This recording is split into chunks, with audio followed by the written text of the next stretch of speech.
Hey everybody, welcome to week 4, the final week of this summer class. The lectures this week are going to be audio with a static screen of notes that I've chalked onto the chalkboard in my dining room, just to let you know. So the video won't be anything more than just what you already see. So if you want to turn to the audio and just have the downloaded picture of the notes, that will be the same experience. The final week of the class is dedicated to engagement, and engagement as a concept kind of brings together the other three pieces of material that we've been covering: media, opinion, and voting. Media is a mechanism, a medium of promoting and enhancing and incentivizing and enabling engagement.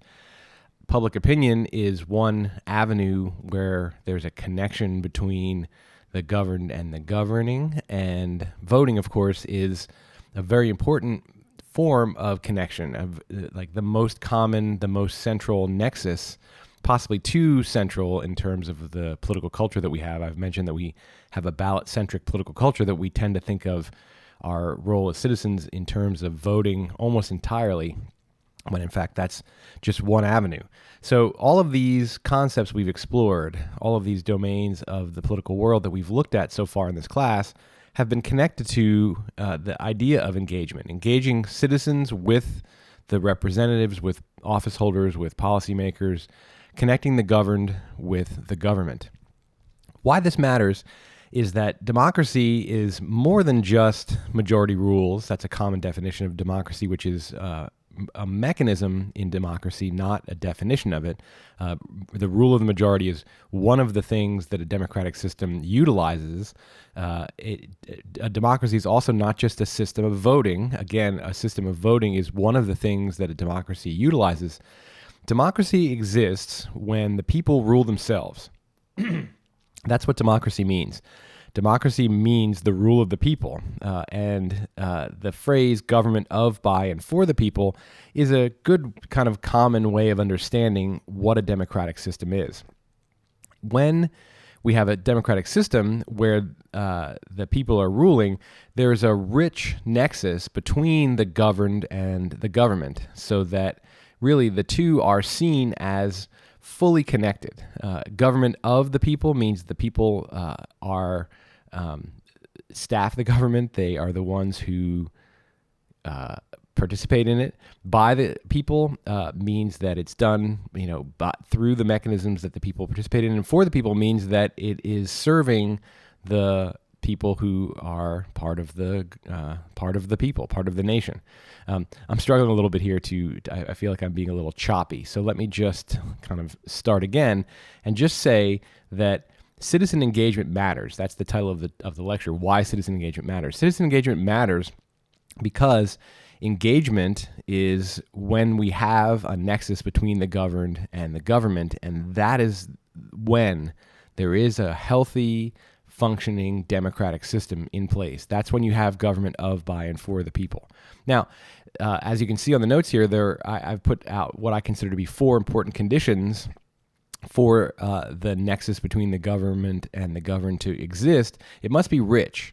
It can't just be a sort of thin connection. It can't just be, again, it can't just be voting. It can't just be that the people get to vote and then the government is formed by the people who win the elections, and then that is the end of it until the next election. That is, of course, an important thing, but that's not a very rich connection. So there have to be rich connections. Citizens have to be connected to their government and to each other in ways that go way beyond simply casting a ballot. It has to be impactful as well.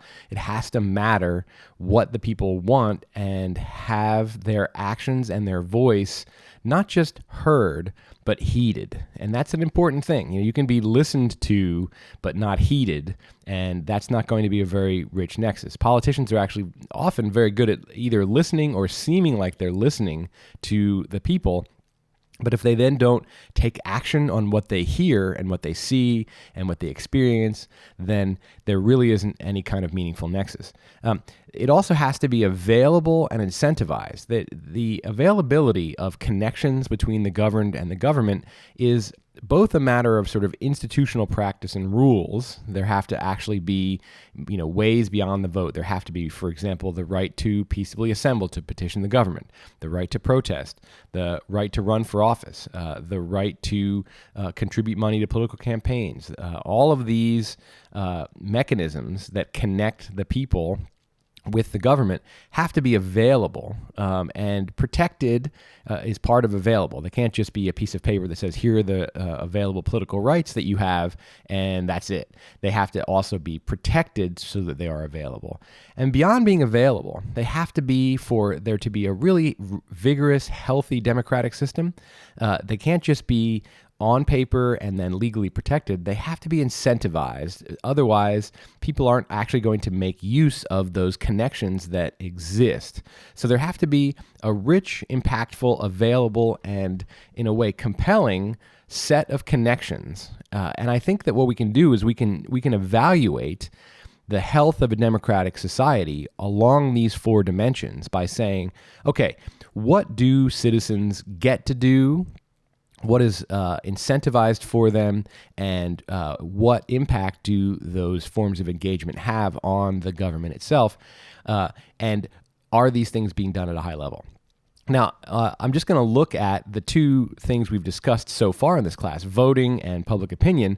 Voting is a weak nexus, and why? Well, one thing is that the choices that people make don't send a clear message. When you vote for one candidate in a two-party election and that candidate either does or doesn't win, what message is being sent by the voters? The only message is being sent is that candidate numerically got more votes than the other candidate. Does it mean that everything that candidate promised is what the people want? Does it mean that the main promises? Does it mean that the small group of voters who sort of were the swing voters who decided the election, that their ideas are the ones that are the most important? Winning an election is often taken as a mandate, but it is far from clear what that mandate is supposed to be.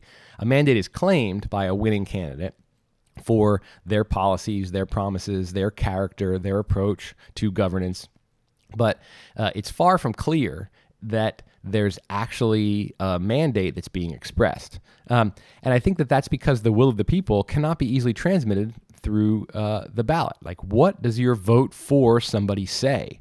It simply says that of the available candidates, they are the one that you prefer the most. And even if there were a lot of candidates available, 5 or 6, and you say, well, I prefer this one the most of all, it doesn't mean that you actually prefer everything they stand for. It doesn't even necessarily mean that the things that they're going to prioritize, the top 3 issues for them, are your same top 3 issues. And it certainly becomes less clear when there are only 2 candidates, each representing a major party, and people are selecting among what they often see as the lesser of 2 evils, so that they're basically saying, well, you're the one that I actually disapprove of least, which is an even weaker message, an even more unclear message. One thing I didn't put in the notes here that I just realized too is that voting is a weak nexus because it also is very sporadic. Elections typically are on a 2, 4, or 6-year cycle. And so when you go to vote for a United States senator, for example, you're giving that person that office for 6 years. So you get to make one binary choice between a Democrat and a Republican that is then binding for 6 years. And so even if you could send a clear message, and even if the ballot was a good way to transmit your views, your agenda, your priorities, and the views, agenda, and priorities of the people themselves collected up and aggregated, it is still a pretty weak nexus because even though, when there's going to be an election that comes back around, you'll have another chance to make that expression. The more sporadic that connection is, the less there's going to actually be a connection between the governed and the government. In the case of the House of Representatives or many state legislative seats are 2 years. 2 years is a relatively short time, and so those elected officials have to come back to the people to renew their position pretty frequently. And so that's a decently rich nexus. 6 years, you can spend a good chunk of that 6 years more or less ignoring what the people want, and then spend spend 1 or 2 of your final years before you run for re-election paying attention to what it is that the people want, or at least listening, if not necessarily heeding. So voting, which is the most common form of engagement, it is the form of engagement also that is enacted by the citizens at the highest percentage, still far from 100%. It's, typical voting turnout ranges from 40% in special elections and primaries to 65% in historically important presidential elections, and usually hovers closer to 50 or slightly below. So this is the most common, the most validated, the most central form of connection between the governed and the government in our society, and still it is one that many people don't participate in. I'm going to look at in a future lecture why it is that that people actually might not even get involved at this low level. There was a podcast episode you were assigned for last week that also, it's an interview of me by my son Zane, where we talk about reasons why people don't vote. And there's a lot of reasons. There's not just one reason, that they're apathetic or that they feel disconnected from the system. Those are 2 reasons, and there are multiple reasons why people don't vote. One definite reason is that it's a relatively weak nexus. It's difficult to send a clear message, and a ballot is not a great way to transmit the will of the people. Now, another important nexus, and this is one that operates continuously as opposed to sporadically. Voting is sporadic, every 2 years for some offices, 4 years or 6 years. Most people get to vote twice a year, usually in a primary or a special election in the spring, as well as then a general election in November. Mostly that's local and state offices. But even at its most frequent, twice a year is very sporadic. Public opinion, as measured and paid attention to by various people in the political system, is a continuous, ongoing measurement, and it's a potential connection that is daily instead of sporadic, instead of every couple of years. And it also can be clearer and more specific, because instead of just saying, well, which of these 2 candidates do you want to win, which is what an election is, public opinion polls can ask very specific questions. However, the problem is that because these questions are asked in essentially a non-binding, unofficial way, and they're surveys of a selection of the people as opposed to asking all of the people who want to answer, right? That's what an election is saying to everybody who wants to answer, who do you think should win this election? Or for a particular ballot measure, do you want yes or no on this particular ballot measure? Public opinion polls are a survey, and even if they are, and they often are, very scientifically representative of the population as a whole, it still is only a small fraction of people, and they're not binding. So it's easy to say anything, and an opinion is just an opinion. And what that means is that office holders, people in power, campaign strategists, people who make use of the clients of the public opinion industry, they essentially get to choose how much they pay attention to public opinion polls. As opposed to an election, the people running don't get to choose whether or not they like the outcome of the election. The election is held, the votes are counted, the winner is named. And the public opinion polls are more or less optional. They're information that the people who make use of it can decide how important it is. They also decide what it means, right? So they get clearer, more specific input from the people, but they get to decide what that means. And often what it means is that they say, oh, people are against this thing that I am supporting, and so I have to make them think that I'm against this too, or that I'm going to take action too. It doesn't lead to taking action necessarily. And in fact, it is relatively easy, given that there's a feedback loop in the public opinion industry, to then influence how people see what office holders are doing, to take that information and turn it back around and use that information as influence.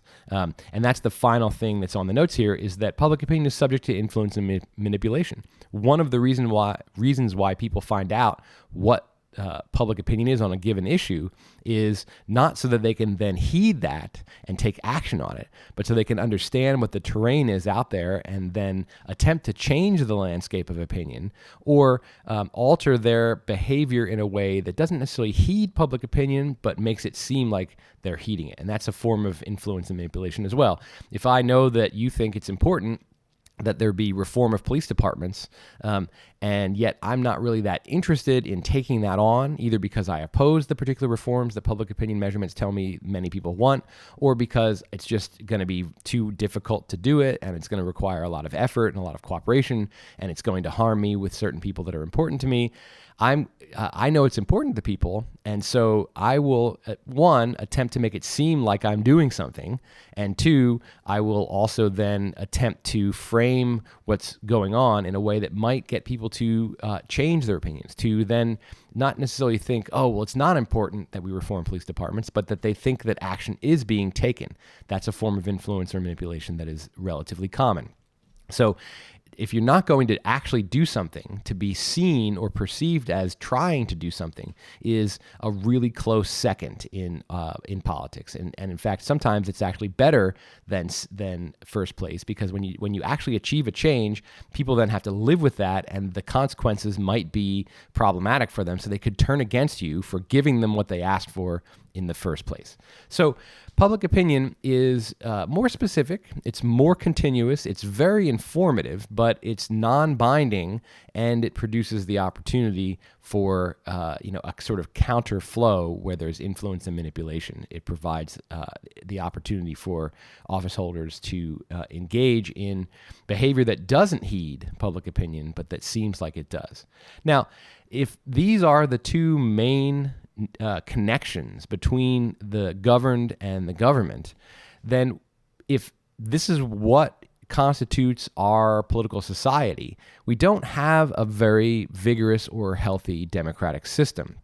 So I'm not saying that that's the case. I'm just saying that this is the metric for evaluating the health of a democratic society. And if voting and public opinion measurements are, in fact, the ways that the citizenry is connected with those who govern over them, then you're not going to have a very healthy democratic system. So either there needs to be reforms that create more impactful mechanisms that make forms of engagement more available, that incentivize them, and that give us a richer set of connections between citizens and the government, then the democratic system will stay unhealthy. Now, I will finish up by noting that one of the things about a democratic system that is, I would say, interesting and wonderful is that democratic systems can be self-correcting, in the sense that, let's say that the citizenry looks at their democratic society and says, yeah, this is not a very healthy, vigorous one. We have a very thin nexus between us and the people who are ruling over us. And it feels like they're ruling over us, not ruling for us or ruling in our name. There are, because of voting, there are mechanisms for reforming the system itself. Voting, while it can be a very weak nexus and it doesn't send a clear message, it is an avenue through which the people can actually change the connections between themselves and the people who are serving in the government. And this is what has happened historically throughout American history and throughout the history of other democratic societies, is that reform movements arise to not just solve particular policy problems, right? Like Social Security reform or welfare reform or environmental reform or tax reform or immigration reform. These are all sort of normal political battles that are fought through the policymaking channels, and elections are very important in deciding who gets to decide those forms of reform. But they don't change the nature of the system.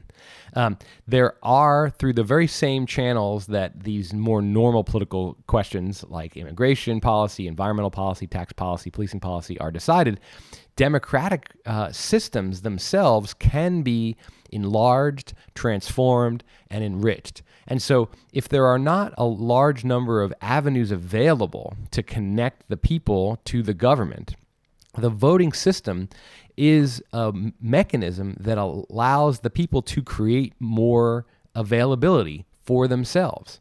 And in fact, there are other mechanisms too that are maybe not even available that will open up. So for example, if you can't vote, how do you get voting rights? How do you impact the democratic system that essentially keeps the primary mechanism of influencing the government, even if it's a weak one, voting out of your hands? If you are disenfranchised officially, if you are early in the American experiment, if you are a propertyless white male, if you're a black person, if you're a female, you don't have the right to vote. How do you get the right to vote? Democratic societies actually, even if political rights aren't secured vigorously, unofficially sort of make room for influence outside the electoral system. But certainly, once you have the vote, then the vote makes it possible to use the electoral system to create greater levels of availability, as well as to create new, essentially, political policies that will more greatly incentivize citizen engagement. One proposal, and I don't really talk about this too much in this class, I'm just going to mention in passing, that is often made is to require voting, to make it mandatory, to have there be a fine for not voting.